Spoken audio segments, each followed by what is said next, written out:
안녕하십니까? 삶의 지혜와 통찰을 나누는 시간입니다. 오늘 우리는 잠시 일상의 분주함을 내려놓고 우리 영혼을 위한 깊은 질문 하나를 던져보고자 합니다. 혹시 고난은 우리를 더 강하게 만든다는 말을 들어보셨습니까? 우리 한국인들은 아마 이 말을 뼈저리게 체험한 민족일 것입니다. 전쟁의 폐허 속에서 한강의 기적을 일궈냈던 우리 부모님 세대를 기억합니다. 모든 것이 부족하고 어려웠던 그 시절, 간절한 기도와 뜨거운 신앙은 우리 민족을 일으켜 세운 원동력이었습니다. 하지만 물질적으로 풍요로워진 오늘, 우리는 과연 그 치열했던 신앙의 열정을 온전히 지키고 있을까요? 이것은 비단 우리만의 고민은 아닐 것입니다.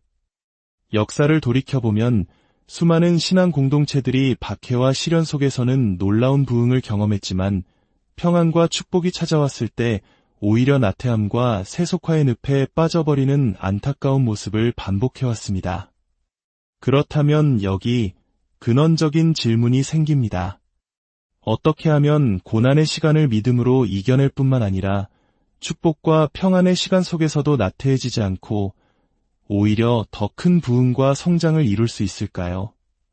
시련 속에서뿐만 아니라 풍요 속에서도 하나님을 뜨겁게 사랑하며 그분의 뜻을 이뤄나갈 수 있는 비결은 과연 무엇일까요? 성경은 놀랍게도 바로 이 질문에 대한 명쾌한 해답을 우리에게 보여주고 있습니다. 오늘 우리는 사도행전의 기록을 통해 역사상 가장 폭발적인 부흥을 경험했던 초대교회의 여정을 따라가 보려 합니다. 그들이 어떻게 핍박의 불길을 뚫고 일어섰으며 마침내 찾아온 평화의 시기 속에서 어떻게 더 큰 곱셈의 부흥을 이뤄낼 수 있었는지 그 비밀의 열쇠를 함께 찾아 떠나는 귀한 시간이 되기를 소망합니다. 본격적인 이야기에 앞서 만약 이 메시지가 여러분의 삶에 작은 울림을 준다면 구독과 좋아요를 통해 더 많은 이들에게 이 은혜를 전하는 동역자가 되어주시길 부탁드립니다. 여러분의 작은 손길이 누군가에게는 절실한 위로와 새로운 희망의 빛이 될 수 있습니다. 주님의 이름으로 여러분 모두를 축복합니다. 이야기의 시작은 뜨거운 기도의 현장입니다. 수많은 사람들이 모여 한마음으로 하나님을 찬양하고 아픈 이들을 위해 간절히 기도하고 있습니다. 성령의 강력한 임재가 느껴지는 그곳에서 한 목회자가 하나님의 음성에 귀를 기울입니다. 지금 이 시간 하나님께서 특별히 만지기 원하시는 분들이 계십니다. 오른쪽 턱에 불편함이 있는 분이 계십니까? 사고로 인해 금속을 삽입했거나 혹은 원인 모를 통증으로 고생하고 계신 분이 있다면 믿음으로 일어서 주십시오. 주님께서 바로 오늘 당신을 위해 이 자리를 예비하셨습니다. 그의 말이 끝나자 몇몇 사람들이 조심스럽게 자리에서 일어섭니다. 이어서 목소리가 계속됩니다. 왼쪽 혹은 오른쪽 고관절에 문제가 있는 분도 계십니다. 뼈에 관련된 질병일 수도 있고 오래된 통증일 수도 있습니다. 설 수 있는 분은 믿음으로 일어나십시오. 또한 망막이 손상되어 시력에 어려움을 겪는 분, 무릎 아래쪽에 염증으로 고통받는 분, 오른쪽 발목의 인대가 손상되어 완전히 회복되지 않은 분도 주님께서 지금 치유의 빛을 비추고 계십니다. 오래된 갈비뼈 부상으로 불편을 겪는 분이 있다면 지금 그 아픈 곳에 손을 얹으십시오. 왼쪽 귀에 청력 손실이 있는 분, 복부의 원인 모를 종양이 발견되어 염려 속에 있는 분도 일어나십시오. 예수님께서는 단순히 우리의 희망을 돋우기 위해 이런 구체적인 아픔들을 드러내시는 것이 아닙니다. 그분께서 직접 만지시고 기적을 베푸시며 완전한 은혜를 부어주시겠다는 분명한 약속의 증거입니다. 성도 여러분, 이제 우리 모두 일어선 형제자매들을 향해 손을 뻗어 함께 기도합시다. 주 예수 그리스도의 이름으로 명하노니 모든 질병과 고통은 떠나갈지어다. 성령의 불이 임하여 모든 아픈 부위를 태우고 새롭게 할지어다. 이 지긋지긋한 고통이 오늘 밤 예수님의 이름으로 끝날 것을 선포합니다. 그 순간 기도하는 모든 이들의 마음이 하나가 됩니다.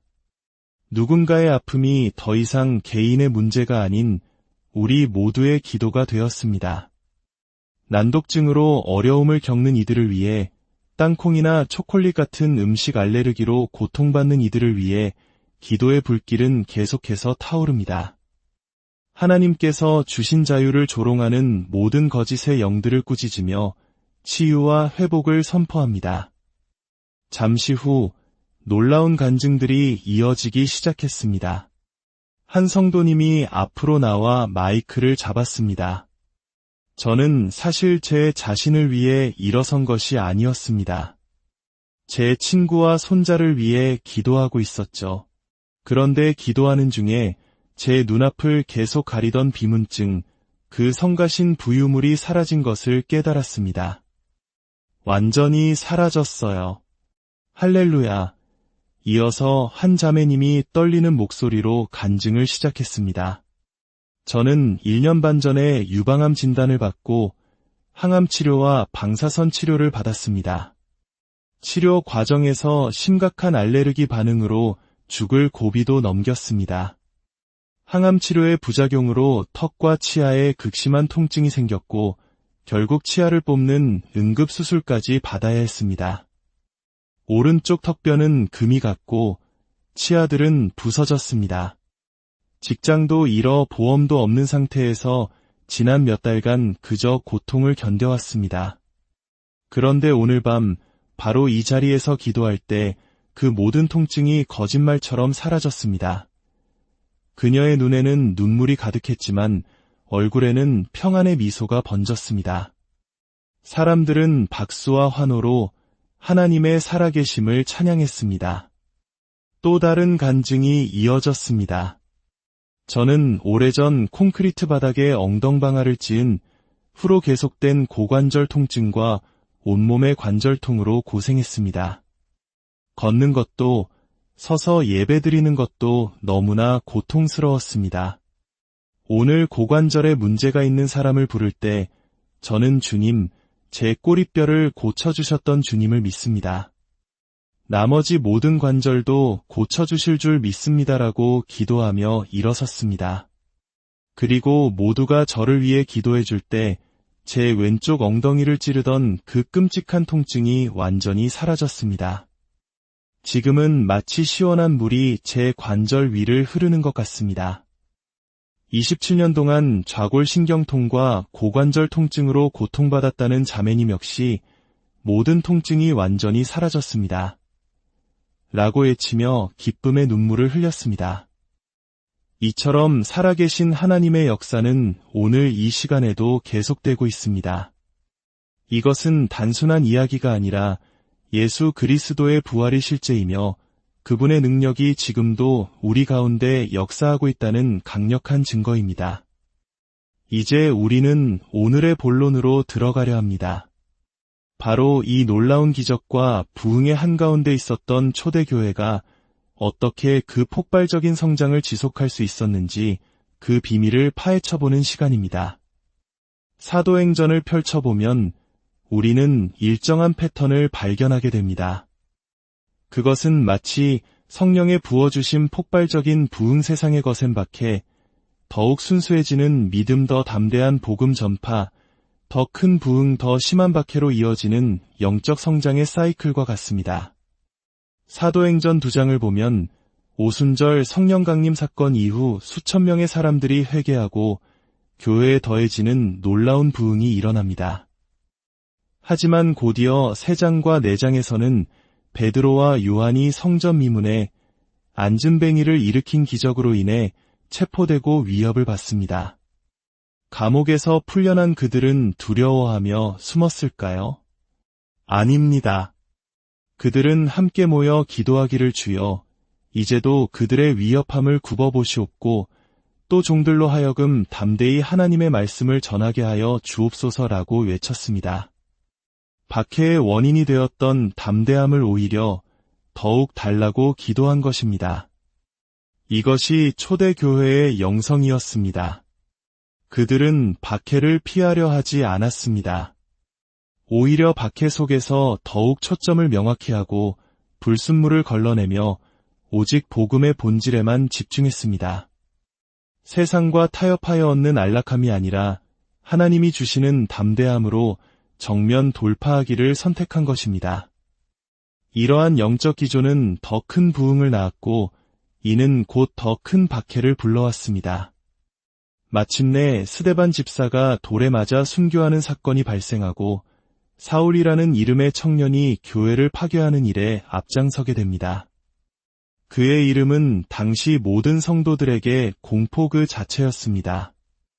교회 역사상 가장 어두운 시기처럼 보였던 그때 바로 그 박해의 중심에 있던 사울을 향해 부활하신 예수님께서 직접 찾아오십니다. 다메섹으로 향하던 그의 길 위에서 하늘로부터 강렬한 빛이 비추었고 사울은 말에서 떨어져 눈이 멀게 됩니다. 그는 그 빛 가운데서 사울아, 사울아, 내가 어찌하여 나를 박해하느냐 라는 음성을 듣습니다. 예수님께서는 교회를 향한 핍박을 곧 자기 자신을 향한 핍박으로 여기셨던 것입니다. 이 사건은 교회가 수많은 핍박의 파도를 믿음으로 통과해왔기에 가능했던 영광의 무게가 임계점에 도달한 결과였습니다. 교회가 고난 속에서 연단한 그 순결한 믿음의 영광이 가장 강력한 대적자였던 사울의 마음을 돌이킬 만큼 강력했던 것입니다. 그리고 마침내 교회 역사에 기념비적인 순간이 찾아옵니다. 박해의 선봉장이었던 사울이 회심하고 복음의 사도가 되자 교회를 짓누르던 거대한 압제가 사라지기 시작했습니다. 바로 이 시점을 묘사하는 구절이 오늘 우리가 찾고자 했던 건초더미 속의 바늘과 같은 핵심 구절입니다. 사도행전 9장 31절 말씀입니다. 그리하여 온 유대와 갈릴리와 사마리아 교회가 평안하여 든든히 서가고 주를 경외함과 성령의 위로로 진행하여 수가 더 많아지니라. 여러분, 이 구절의 놀라움을 발견하셨습니까?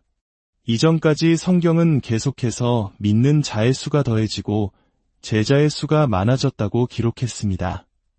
그러나 이 구절에서는 처음으로 교회들이 평안을 찾았고 그 결과 교회들이 곱절로 늘어났다고 말합니다. 개인의 성장 단계를 넘어 공동체 자체가 폭발적으로 증식하는 새로운 차원의 부흥이 시작된 것입니다. 더욱 놀라운 것은 이 부흥이 극심한 박해 속에서가 아니라 평안 속에서 일어났다는 사실입니다. 앞서 말했듯 이것은 역사적으로 매우 드문 일입니다. 그렇다면 그 비결은 무엇이었을까요?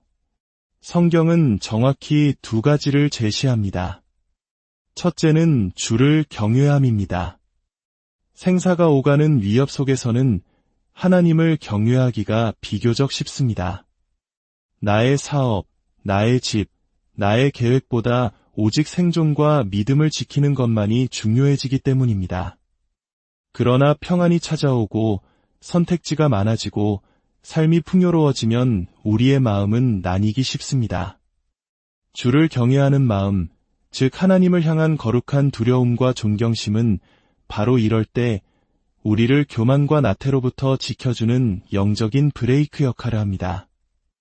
그것은 우리를 하나님에게서 멀어지게 하는 공포가 아니라 오히려 그분의 지혜와 음성에 더욱 귀 기울이게 만드는 겸손한 마음입니다.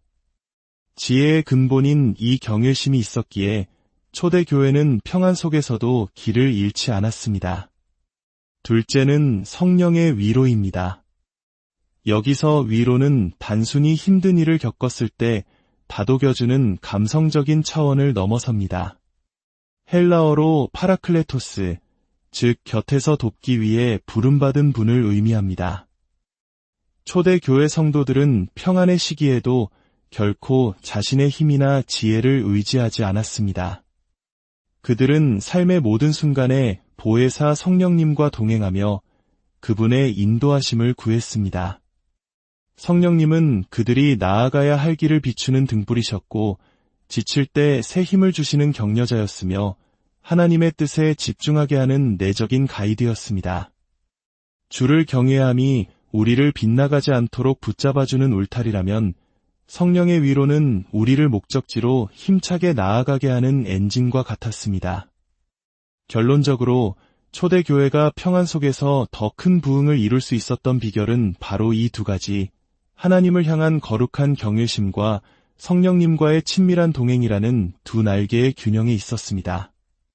한편으로는 하나님의 위대하심 앞에 스스로를 낮추는 겸손함이, 다른 한편으로는 언제나 우리 곁에서 도우시는 성령님을 의지하는 친밀함이 그들을 계속해서 전진하게 만들었던 것입니다. 오늘 이 이야기는 2000년 전의 기록으로 끝나는 것이 아닙니다. 바로 오늘을 살아가는 우리 모두에게 주시는 하나님의 생생한 메시지입니다. 우리는 지금 어떤 시기를 지나고 있습니까? 혹독한 고난의 터널을 지나고 있습니까? 아니면 감사하게도 평안과 축복의 시간을 누리고 있습니까? 어떤 상황에 있든지 기억하십시오. 우리의 신앙이 성장하고 성숙하기 위해서는 이 두 가지 영적 기둥이 반드시 필요합니다. 하나님을 경외하는 마음으로 삶의 모든 영역에서 그분의 주권을 인정하고 매 순간 성령님의 음성에 귀 기울이며 그분과 동행하는 삶을 살아낼 때 우리는 비로소 시련 속에서는 넉넉히 승리하고 평안 속에서는 곱셈의 부흥을 경험하는 축복의 통로로 사용될 수 있을 것입니다. 오늘 이 말씀을 듣는 모든 분들의 삶에 하나님을 향한 거룩한 경외심과 보혜사 성령님의 따스한 위로와 인도하심이 늘 함께 하시기를 소망합니다. 그리하여 여러분 한 분 한 분의 삶이 고난 속에서는 승리의 간증이 되고 평안 속에서는 세상을 향한 축복의 강물이 되는 놀라운 역사가 일어나기를 우리 주 예수 그리스도의 이름으로 간절히 축원합니다.